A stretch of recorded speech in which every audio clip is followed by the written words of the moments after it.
Yang kelima, tanda orang yang soleh adalah wa ya'muruna bil ma'ruf wa yanhauna 'anil munkar. Kita punya komitmen, punya keberanian, punya kesungguhan untuk menegakkan amar ma'ruf nahi munkar. Suruh orang berbuat baik, cegah orang berbuat munkar. Bahkan Allah pastikan orang-orang yang menegakkan amar ma'ruf nahi munkar itulah orang-orang yang beruntung, kata Allah. Dalam surah Ali Imran ayat 104. Wal takum minkum ummatun yad'una ila khair wa ya'muruna bil ma'ruf wa yanhauna 'anil munkar wa ulaika humul muflihun. Pasti beruntung. Yang keenam, wa yusari'una fil khairat. Orang-orang yang soleh dia segera berbuat baik. Kenapa segera? Karena tidak satu pun kita tahu kapan ajal akan. Ada 3 tingkatan kebaikan. Pertama, berbuat baik untuk diri sendiri. Kedua, berbaik untuk keluarga masing-masing. Yang ketiga, berbuat baik kepada orang lain. Insya Allah, jika saya terpenuhi, kita sudah disebut orang soleh. Ketika kita sudah disebut orang soleh, maka layaklah kita dapat janji Allah, yaitu surga nanti di akhirat.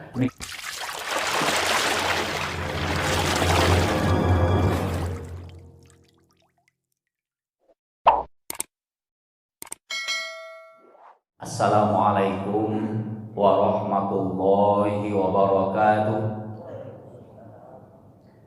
Alhamdulillahillazi hadana lihaza wa ma kunna linahtadiya laula an hadana Allah.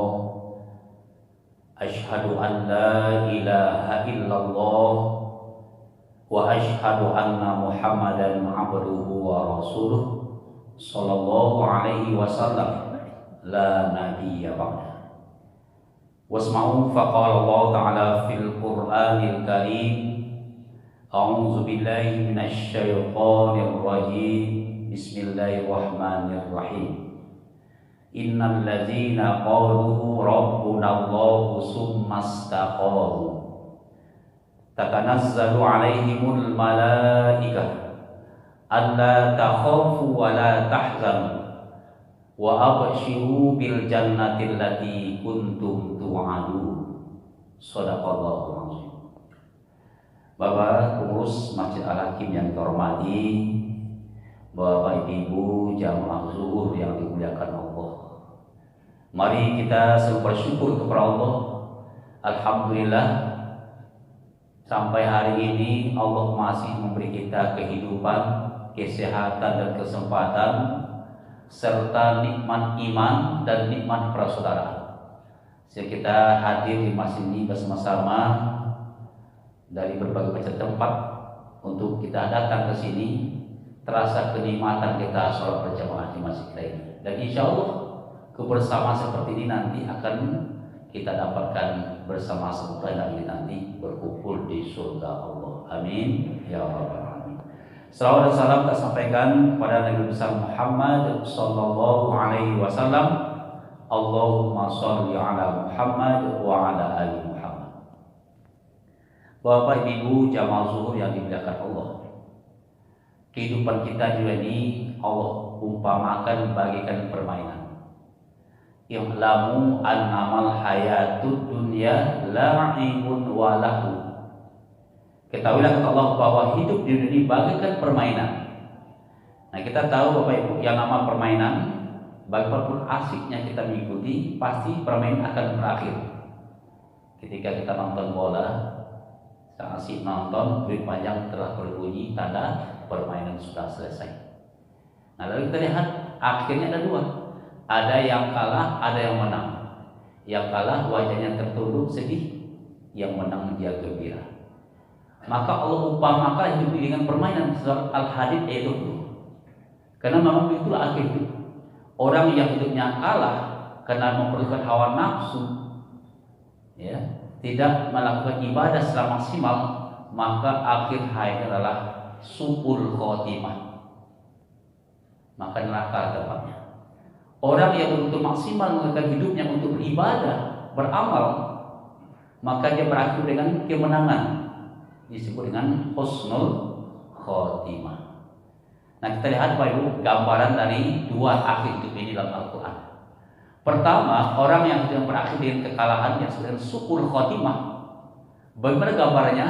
Dijelaskan dalam surah Al-An'am ayat 93. Walau taro iziz zalimuna fi ghamaratil maut wal malaikatu basitu aydihim akhriju anfusakum al yauma tujzauna azabal huni bima kuntum taquluna 'ala Allahi ghairal haqq wa kuntum an ayatihi tastakbirun.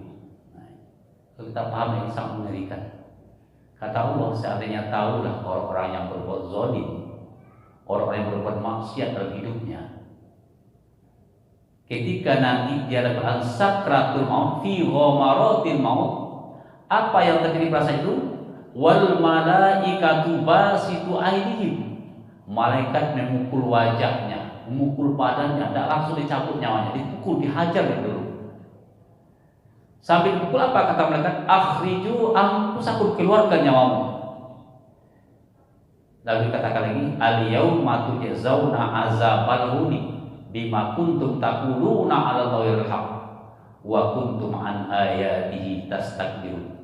Rasakanlah kata mereka azab yang menghinakan, azab yang mengerikan, karena kamu selama itu mendustakan ayat-ayat Allah, berbuat maksiat, perintah Allah tidak dikerjakan, larang Allah itu yang dilakukan. Ini akhir. Jadi tidak menunggu nanti di akhirat, tidak menunggu nanti dalam kubur, sejak sakratul maut sudah dapat azab.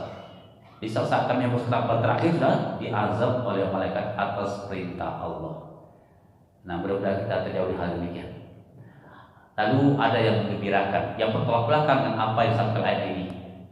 Itu surat Fussilat surat 41 ayat 30 mengatakan gambaran tentang orang yang meninggal dalam keadaan husnul khotimah, dalam keadaan baik, artinya hidupnya berakhir dengan kemenangan. Gembira dia meninggalkan dunia ini, tersenyum menghadap Allah, lancar di dalam membaca kalimat la ilaha illallah. Nah, tentu kita ingin kondisi seperti itu yang terjadi di akhirat kita. Semua cari bapak ibu yang ada telah banyak yang ya, sudah usia 60 tahun ke atas.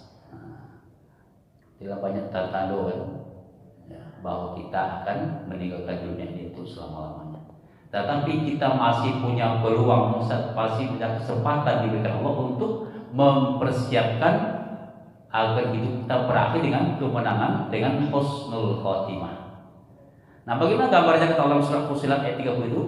Innal ladzina qalu rabbuna Allahu tsumma istaqamu tatanazzalu 'alaihimul malaikah alla takhafu wa la tahzanu wa abshiru bil jannati allati kuntum tu'adun. Sesungguhnya orang-orang yang mengatakan bahwa Tuhan kami Allah, kemudian tsumma istaqamu, istiqomah menjaga akidah, menjaga imannya. Karena memang hidup ini banyak godaan, banyak cobaan. Istilah iman harus kuat, akidah harus kokoh. Istiqomah kita menjaga keimanan dan ketakwaan kita. Kalau kita istiqomah dengan keimanan dan akidah kita, kata Allah, tatanazzalu 'alaihimul malaikah. Di saat datang sakratul maut, sebelum nyawa dicabut oleh malaikat Israil, Allah kirim para malaikat kepada kita menyampaikan 3 hal. Apa katakan? Allah takhafu, jangan kamu takut menghadapi kematian. Dihibur kita. Yang kedua, wala tahzanu, jangan sedih berpisah dengan keluarga yang dicintai. Jadi kalau kita meninggal, ibu suami meninggal, tinggal istri, tinggal anak, menantu, cucu sekali, sedih. Tapi mereka tidak usah sedih. Kenapa? Karena nanti mereka akan ditemukan Allah yang kita tinggalkan. Kalau keluarga yang kita tinggalkan keluarga yang soleh, keluarga yang baik, seperti kita juga ketika akan meninggal, maka janji Allah nanti akan dikumpulkan keluarga yang soleh itu di surga adnin. Apa dasarnya? Surat Ar-Ra'd ayat 23. Ini yang sampaikan mereka supaya kita terhibur, gembira, tidak sedih meninggalkan keluarga yang kita cintai. Nah, ini perlu kita sampaikan kepada anak cucu kita, keluarga kita. Apa kata Allah? Jannatu adni yadkhulunaha wa man salaha min abaihim wa azwajihim wa zurriyyatihim wal malaikatu yadkhuluna alaihim min kulli bab. Kata Allah, nanti kami kumpulkan orang-orang soleh itu di surga Adenin. Dirinci dengan siapa kita nanti dikumpulkan di surga Adenin? Min abaihim, dengan bapak-bapak kita, ayah ibu kita, kakek nenek kita. Diabadkan jamak bapak-bapak dan bapak ayah, kakek dan seterusnya. Kemudian wa azwajihim, Allah kumpulkan nanti kita di surga Adenin dengan pasangan kita, suami istri. Kemudian wa zurriyatihim, Allah kumpulkan nanti orang-orang soleh itu di surga Adenin dengan anak-anak dan cucu-cucu mereka. Ini lengkap. Nah, di ujungnya katakan wal malaikatu yadkhuluna alaihim min kulli bab. Para malaikat masuk dalam suatu pergantian untuk memberikan ucapan selamat kepada kita karena kita sudah bergabung kembali dengan orang-orang yang kita cintai, dengan ayah, ibu, kakek, nenek, suami, istri, anak, cucu, dan sebagainya. Dan itu tidak akan terpisah lagi untuk selama-lamanya. Nah, pasti kita ingin seperti itu. Nah, oleh itu mari kita jadi orang-orang yang soleh. Di ayat terakhir surat Fussilat ayat 30 ini katakan wa abshiru bil jannati allati kuntum tu'adun. Ketika mereka sudah bisikan dua kalimat tadi, jangan takut menghadapi kematian, jangan sedih meninggalkan keluarga yang kamu cintai. Kemudian wa abshiru bil jannati allati kuntum tu'adun. Bahkan saat inilah kamu harus gembira, kata mereka. Kenapa gembira? Karena Allah sudah pastikan surga nanti. Dia sudah meninggal, ibu. Lalu janji, lalu tiket, lalu kepastian kita akan mendapatkan surga Allah sesuai yang Allah janjikan. Nah, inilah ayat Allah yang memberikan motivasi kepada kita dalam surah Fussilat surat 41 ayat yang 30. Sebagai gambaran orang yang meninggal dalam keadaan husnul khotimah. Lalu syaratnya adalah jadi orang-orang soleh. Pertanyaannya apa syaratnya tanda-tanda orang soleh itu? Ya, di surat Ali Imran ayat 113 sampai 114. Jika kita ingin meninggal dengan husnul khotimah, harus kita jadi orang soleh. Tanda-tanda orang-orang soleh ada 6 di ayat 113 sampai 114 surat Ali Imran. Laisu sawa'am min ahlil kitabi ummatun qa'imah yatluna ayatillah ana al-laili wa hum yasjudun yu'minuna billahi wal yawmil akhir wa ya'muruna bil ma'ruf wa yanhauna 'anil munkar wa yusari'una fil khairat wa ulaika minas sholihin. Kata Allah, tanda orang soleh itu pertama jujur. Kejujuran. Yang ada dusta di antara kita. Ditegaskan Allah dalam surat At-Taubah ayat 119, ya ayyuhallazina amanu taqullaha wa kunu ma'as sholihin. Hai orang-orang yang beriman, bertakwalah kamu kepada Allah dan hendaklah kamu selalu bersama orang-orang yang jujur. Nah, kembali di keluarga kita masing-masing. Seorang suami jujur kepada istri, istri jujur kepada suami, anak jujur kepada orang tua, dan itu sebaliknya. Tidak ada yang berbohong, berdusta. Itulah gambaran keluarga yang soleh. Ciri pertamanya kejujuran. Yang kedua, yatluna ayatillah ana alai, setiap malam luangkan waktu membaca Al-Quran. Seorang ayah baca Quran, ibu baca Quran, anak-anak baca Quran, cucu menantu semua baca Quran. Ya, rutin setiap malam. Kalau kita siang sibuk beraktivitas, paling tidak di malam hari ada waktu yang kita luangkan untuk membaca dan mentadabbur Al-Quran. Bahkan kita luangkan waktu untuk ikuti pengajian. Kemudian yang ketiga, wahum yasjudun. Tanda orang yang soleh, dia selalu sujud kepada Allah. Kalau sujud kita sholat wajib, Bapak Ibu, kan 34 kali saya semalam. Kenapa 34 kali? Karena jumlah yang wajib kan 17 rakaat. 1 rakaat 2 kali sujud. 17 kali 2 34. Nah, tambah sujud dengan sholat rawatib, duha, tahajud, dan sholat sunat lainnya. Semakin banyak sujud, semakin berpeluang untuk jadi orang yang tawadhu, rendah hati. Sehingga itulah bekas sujud. Fi wujuhihim min asari sujud. Akan nampaklah bekas sujud pada wajahnya. Wajah yang bercahaya. Dia jadi orang yang tawadhu, tidak sombong, rendah hati. Kemudian Tanda yang keempat orang yang soleh itu adalah yu'minuna billahi wal yaumil akhir. Mantapkan iman kepada Allah dan hari akhirat. Artinya apa?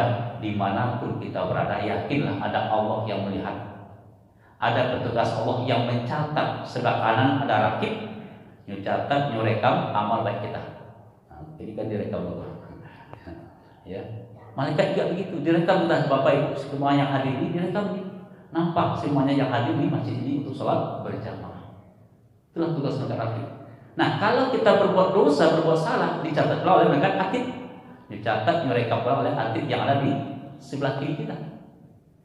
Lalu kita yakin itulah nanti sebagai bukti di akhirat, yaumul hisab, hari perhitungan. Nah, kalau yakin dengan hal itu, kita akan tidak akan mau kita berbuat maksiat, berbuat salah, walaupun kita sendirian. Lalu yang kelima, tanda orang yang soleh adalah wa ya'muruna bil ma'ruf wa yanhauna 'anil munkar. Kita punya komitmen, punya keberanian, punya kesungguhan untuk menegakkan amar ma'ruf nahi munkar. Suruh orang berbuat baik, cegah orang berbuat munkar. Bahkan Allah pastikan orang-orang yang menegakkan amar ma'ruf nahi munkar itulah orang-orang yang beruntung, kata Allah dalam surah Ali Imran ayat 104. Wal takum minkum ummatun yad'una ila khair wa ya'muruna bil ma'ruf wa yanhauna 'anil munkar wa ulaika humul muflihun. Pasti beruntung. Nah, terakhir yang keenam, wa yusari'una fil khairat. Orang-orang yang soleh dia segera berbuat baik. Kenapa segera?